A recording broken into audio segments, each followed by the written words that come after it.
Nze mukuyimba muno nfunyemu ebintu bingi.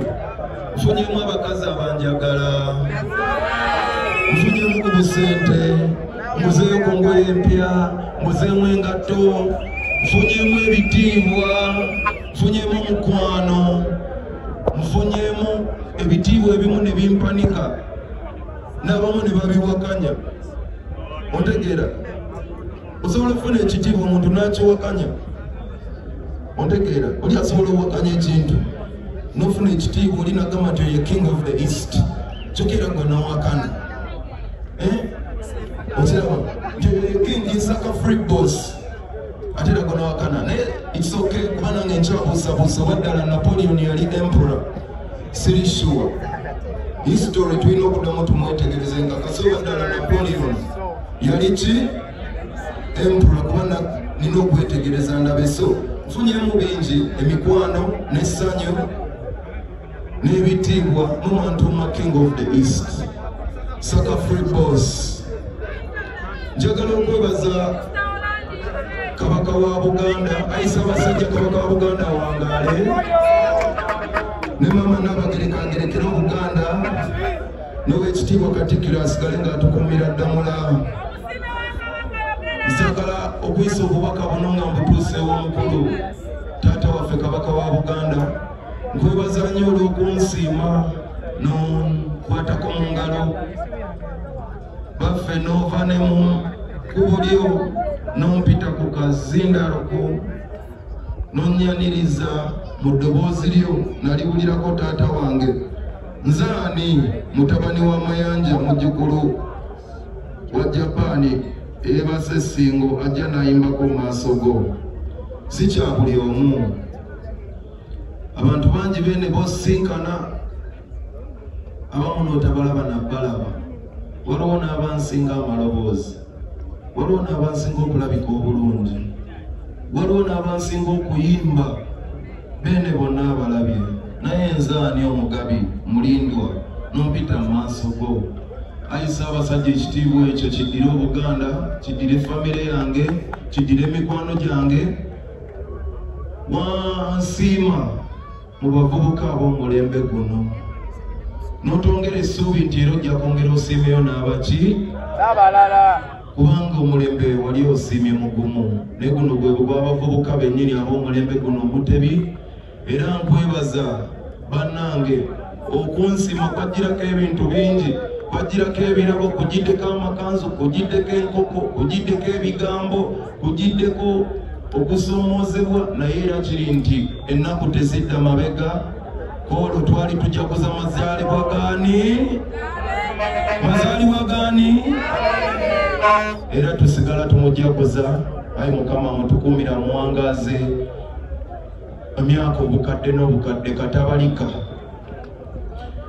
Bakyali bange sigenda balwisa nnyo, njagala bagamba enteekateeka kati ziri mu full force. Tuze tuyita mu bingi. Team Palaso tuli omuntu omu. Njagala okwebaza Fasael Safaris. Fasael. Yaman, team good. Team good. Team good. Yaman, bakyali bange mwenna. Yaman, I love you too. Bless her, bless her, bless her, bless her. Yaman, ladies and gentlemen, when abakungaani wano, the media, bafane bange, n'abagenyi monna bali wano, I want to thank you so much. Mwebale kugumiikiriza. We have come in the rain and waited in the sun, and I want to appreciate you all for being patient. Inconvenience ne delays zivuddemu nti originally twali twategeka mu gym ewa Ham's Fitness gye twali twategeka, naye mwazze bangi ne musukka ku be twasuubira, so ne tugaziwamu ne mwongera ne bifuuka bineremu ddala. So the reason we gathered here today is to announce Sanyu Sanyu Festival on 17th of May at Lugogo Cricket Oval. Njagala okubajjukiza nti Chinechivulu is more than just music to me. Ngenda kuba celebrating a jane yange abakimanya batandise nange mumanyi okuva ngali bwizo bagambye tuva mu campus satu natandikira mu Leon Island Music Empire nenzira mu Deep Roots, I think mu America, nenzira mu Good Life, nenzira mu Team No Sleep, nenzira mu Team Good Music. Nekati I represent fully for Leon Island, Good Life and Team Good Music till we die. Yeah, man. So olugendo luno tujaguza ebintu bingi. Ngenda kubanjaguza abantu bangi badde bambuuza lwaki sanyu kubanga njaguza resilience kyebayita okulemezaamu bwenteekayo gira ebemaze obwanga, and that's what it is. I'm too sorry for all of you abalina obulamu obwokubiri nga gwe you are just living through life. Me, I'm actually feeling life. So olumu mujajinga bannamwe, but abantu muyige okutajajinga bantu. Omuntu alivinga obulamu bwe nga ali unmolested yezuule. So njaguza okulemezaamu, njaguza ebirooto byange. Naliko mu makomero eyo nenzibirizanga nendaba abantu mu kisaawe nga bayimba nga nze nnyimba. It has come true. Natulanga ekawempe and we dreamt with Weasel nga twe recording ku cassette. I think we were about 6-7 years old with Weasel nga tukube sefulia ne tuzibisa amajiko ne twe recording ku cassette. That's how we recorded our first music. So njaguza also the incredible community in Njaguza, because I didn't get this much love in America. I've received it here. So I celebrate you guys. Thank you for standing with me. Success yange tebadde overnight. Ebadde ng'ekizimbe eky'amaanyi kye bakizimba kiro kimu. Ngizimbye mpola mpola. Mwenna mundabye, I've traveled the world and made good music. I am not calling you here to explain anything because the music has already explained to you. And when I say good music, tegeza music. Gwe tuyimba najjanjaba emitima. Gwe tuyimba abaana ne basoma. Gwe tuyimba n'osala keeke.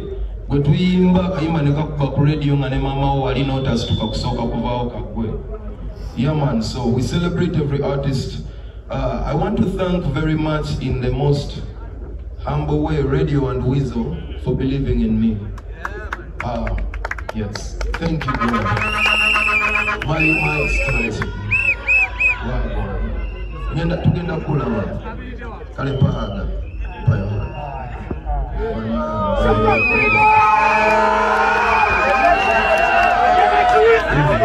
I appreciate it. Thank you so much.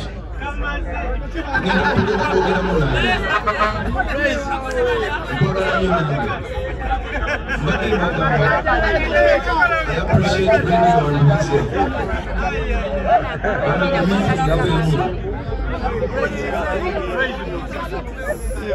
Nebazanyo Radio and Weasel. Nebakwano bange bonna bambiriviiramu okuva gye nkudde mu lugendo lwange. So when I reached America, sign yo mukwano, sign yo Luganda, sign yo tata, sign yo mama, I was welcomed by strangers. Each one of my meals was given to me by a stranger. So I want to thank all those people. Mwenabanda Bokubomo America, this is what we became. We've come a long way and we still have a long way to go. So I thank you dearly. Njagala okwebaza people that we have walked this journey together with. Ngashipa Karungi. We made hits that rocked the world. Yeah, man. We started a mighty ocean starts with little drops of water, and we together made a mighty ocean. So I salute you, Pinkama. I salute Dr. Jose Chameleon, Okubira, the greatest mentor of Nakabana music. Yeah, man, a great friend I've had. Njagala okwebaza AK-47 olw'omulimu negwe yakola ne tafali lye yagatta ku Ugandan music industry, especially in the sector of dancehall. I wish he was here to see this. I wish he was here to build the dreams with me nainenda bakubirye. Unfortunately not, but RIP. Kyengudde kubidde kano akakumba nkujjukize nti amasasi tukyagawandagazza. Ebyaba general. You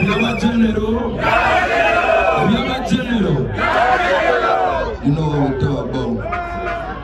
Njagala okusalutinga also Jeff Chiwa in a special way. Webale kubeera early time manager wange. Nali amacha bingi bye nali simanyi. so kumbirivingiramu kyamininga kingi tuyinza okuba ebitwawula byali bingi n'ebyali bitono ku byali bitugatta era nsigala nkuwa salutiyo ne nkugamba thank you for the contribution to my career and who I became. Njagala okwebaza manager Gizi yonna gy'oli nkwagala nnyo Hatboy Swale. Njagala okwebaza kyali wange Ivan Killer. Ivan Killer. Ivan Killer. I salute you. Give him a big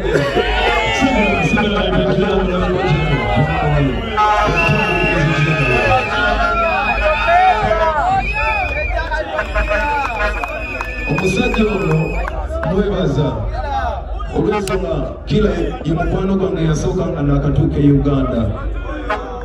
Twayagala nanga tebirimu ssente yafuuka kyali wange ne tukuza oluganda tubadde ffenna twali ffenna ne tuli emmere y'amamashanaza ey'N3,000 paka lwe yatubanja emitwalo nga 8 naye ne tuvuunuka era kati yeffe aleera mumulabye tutambudde naye tulinnye naye ennyonyi twakaaba naye era tusanyuka naye. So Killer, I celebrate you. Lwaki mbajja kuza mwenna kansooke mbabuulire this is marking 10 years of over 2014 lwe nakomawo mu Uganda to start my professional music career. So abantu bonna be mentioning and nino bajja kuza kuba olugendo terubadde lumpi. Ivan abantu bakole meeting emwawo panel basibu panel tusiriikirire.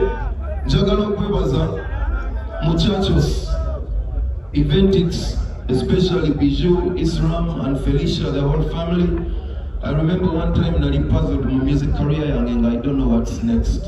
It was very devastating when Nava Musoma concert. Those such balaga, but losing about 150 million at that age, it was one of the biggest career blows of all time.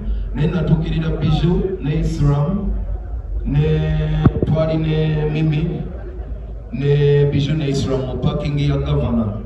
Ne mbasaba banzikiririzeemu tebambuuza kintu kyonna banzikiririzaamu olwaliro abadde abuuza muchachos bakola ki byo bye baakola nabasanga nga I am lost nga amawulire g'ebiseera ebyo siganaga kati nga gankubye okufa gyeweri obijjukira.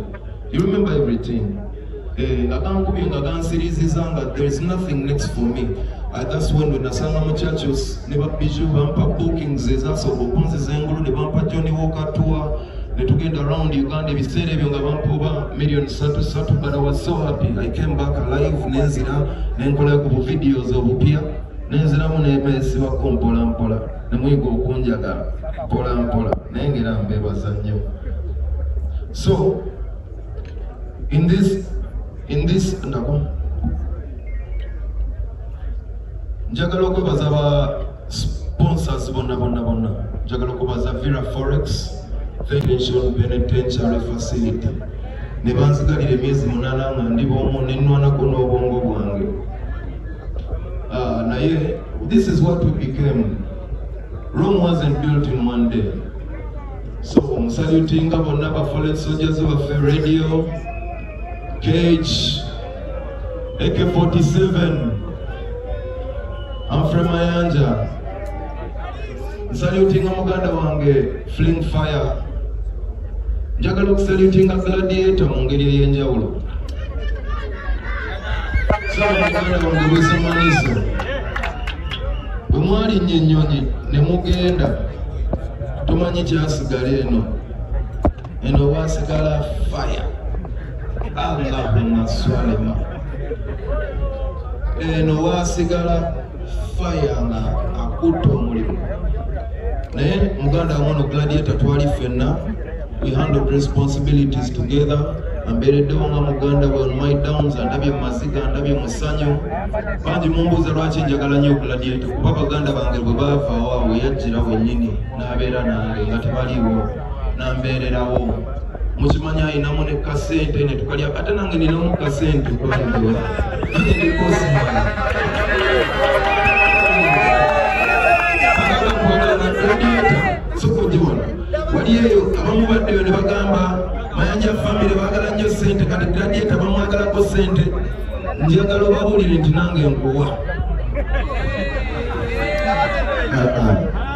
Aboogera tosobola kutuuka kubalira nga toli munene ate olwangupi munene ate general ekigendo so kyenyinza okugamba ab'ebigambo basobola okwogera kubanga oba oyogera gezakulawo osobola okutuukako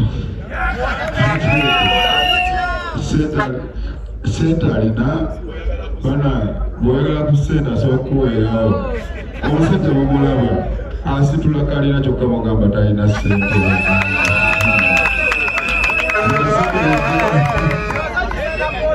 gladiator bakujjukiza naye nga tubajjukiza nti 17 Mei tuli kimu bannamawulire embeera twagisabidde we bali nnyo essaala muganda wange essaala Katonda yagikutteko omusana n'agukakkanya Saalongo Siraaje bannange bakama bange tukimanyi we tubadde tujja waliwo abatwegaseemu abanyakuzinyakuzi temunyakula ekooti ya gold Saalongo ne kooti ye temusika buli peesa lyolaba wano lya mitwalo nga $10. This is pure gold temusika ekooti ya Saalongo nebaza Saalongo Siraaje olw'okubeera omanyi ennaku zino abatono banene ng'ate abanene batono kati onomuki ojja kwakanya bakwate okubira abanene ate osange nga ku ssimu yaliko bwe mba bagamba nti webankwata nkubira abanene mba ntegeeza Saalongo Siraaje bulijjo ayagala okumanya omunene ali emabega wa palaso ne palaso yalwaki palaso oyo naye ono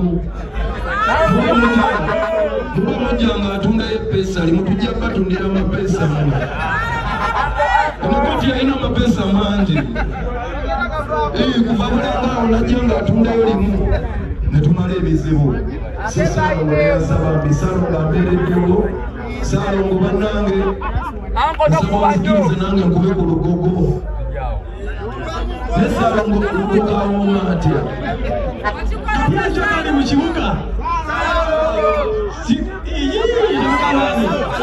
sipalasibati ali mu kibuga bannange nze lwakuba mala njinga palaso naye nange nguze tikiti za mitwalo 5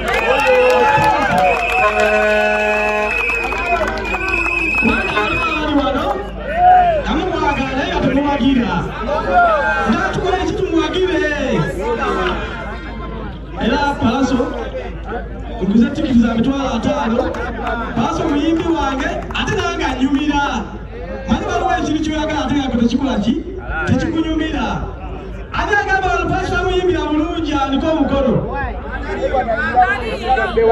abagamba palaso ayimba bulungi emikono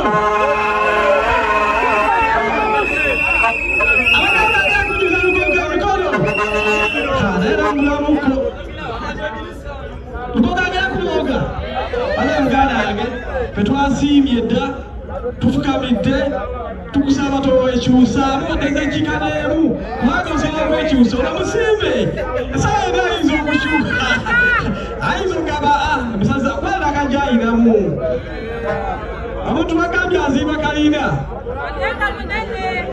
bino byabaki anasijaozinze nanimunaku emwagala nyo palaso emwagadde abayimbi abalala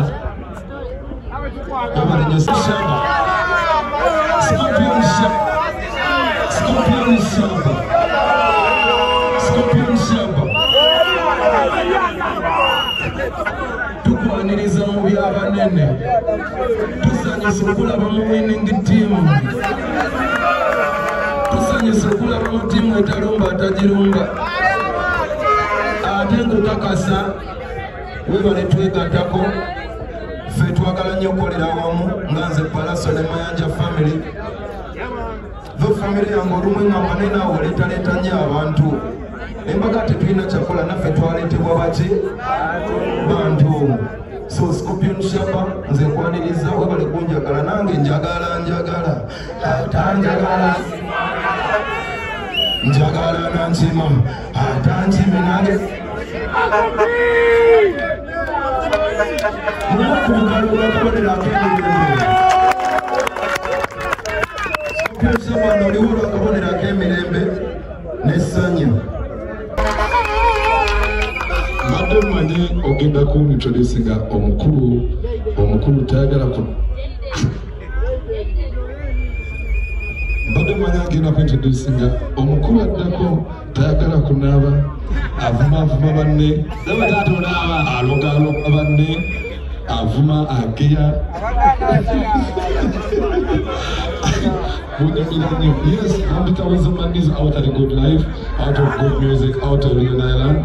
Uvanga kumimbingo uvama department is settled. Good life, good music, Leon Island. Yeah, man.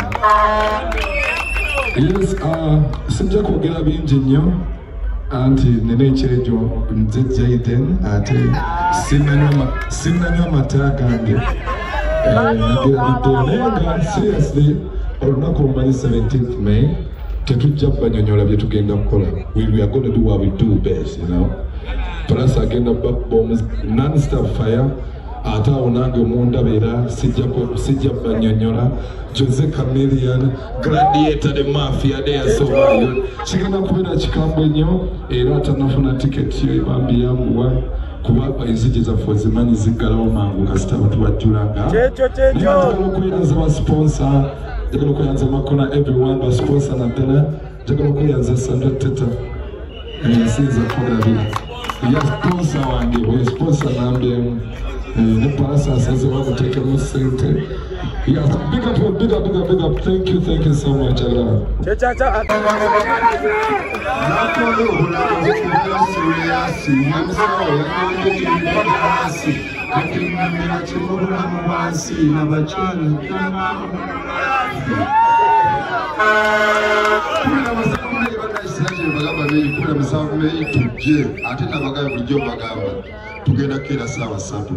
Waliwo ebyana byabadde bagamba bulijjo ebyavudde mu Amerika, ebyavudde Kenya, ebyavudde Dubai, Sweden, byonna byatuuse dda London, oshegedde. So kati gwanaakera gwajja soboddera bakolana ab'emubeede bazzi.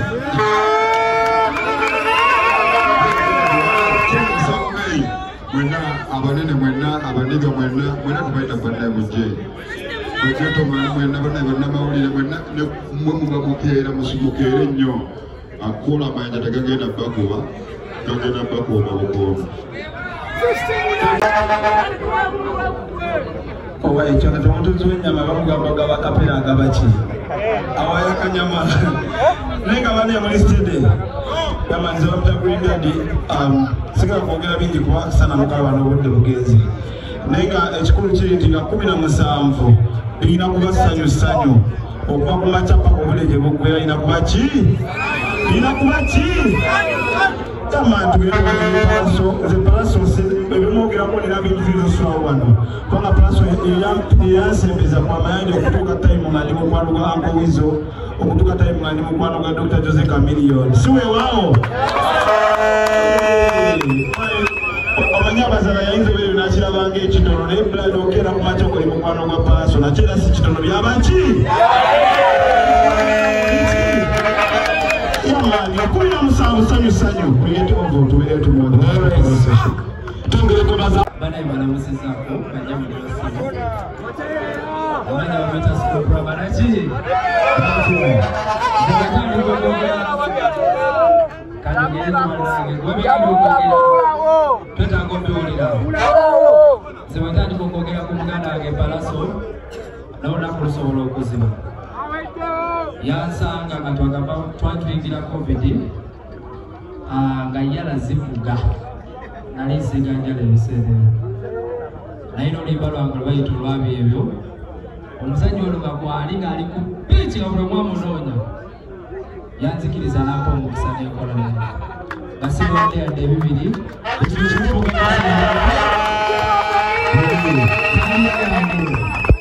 kalya yange netandikira awo paka olunaku lwaliro we mundaba ninye ku nnyonyi ngenze Dubai ze yali asiga enjala lwandongo nenjagala okumwebaza olw'omutima omulungi nti agushalinzeeko n'abalala tagwerekereza nenjagala okwowola bannayuganda mwenna ng'ennaku z'omwezi 17 sanyu abasinga temumanyi lwaki tugenda mu sanyu naye mugenda kitegeerako olwo olunaku abasinga tuli basanyufu nnyo nti waliwo time yatuukawo abadde balowooza nti Palasa agenda wanika naye mwana we bali bamusajja wa kabi tawanika ono nakiri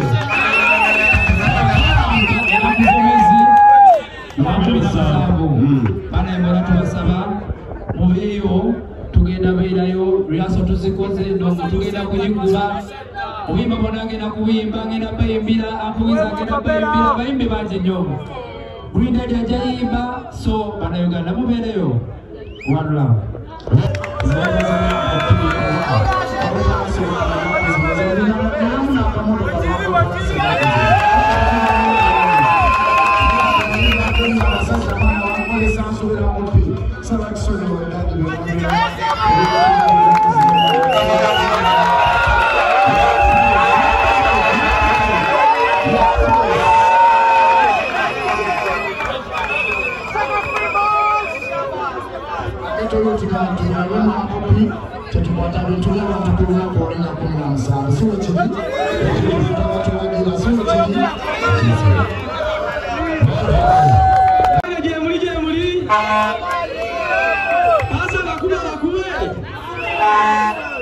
Banange ndi musanyufu nnyo okulabaga muzze neera Palasa oluba bayitanga mubaawo omwaka ogwagwa Palasa yabayita erugogo cricket oval ngabise ku nsonga zange abantu beebale nnyo kujja mulimu n'ababitabuka obubi naye byageraga bwe twakola ki saala bwe abaana abakola ki n'abakula ki naye mwebale kujja ensonga tulese wano ya Palaso mwebale kwagala Palaso tambule naye ebbanga saawaga muntu mulungi nga Palaso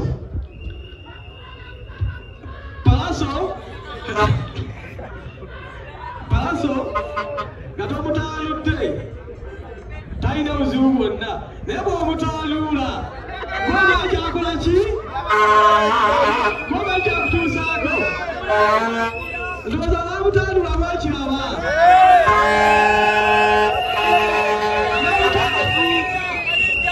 abaamutaaluula amayinja galeka gakoze eki tubiveeko ebyo tulayo ennaku mmeka tetumanyi oba amaanyi gagenda kujjira bateekeyo bayinza okuteekera ku Freedom City naye tolaliyo kyabitagenda amaanyi ga bino byaki nemwe bali kwagala Palaso buli lwabategeezaako ne mujja mu bungi bwe muti olaba ekiri wano kiri bwe kiti kati yamaze kulanga agenda ku radio ku TV kulanga kati mukkirize ekigenda okubeera erugogo nga 17 kigenda kuba kiki kigenda kuba kiki banange Palaso bebale kwagala abantu bebale kweyisa bulungi n'abantu ate bebale kuyimba bulungi ennyimba ezibuulirira ennyimba ezitezitaza kyova Palaso bakwagala lwa music wo era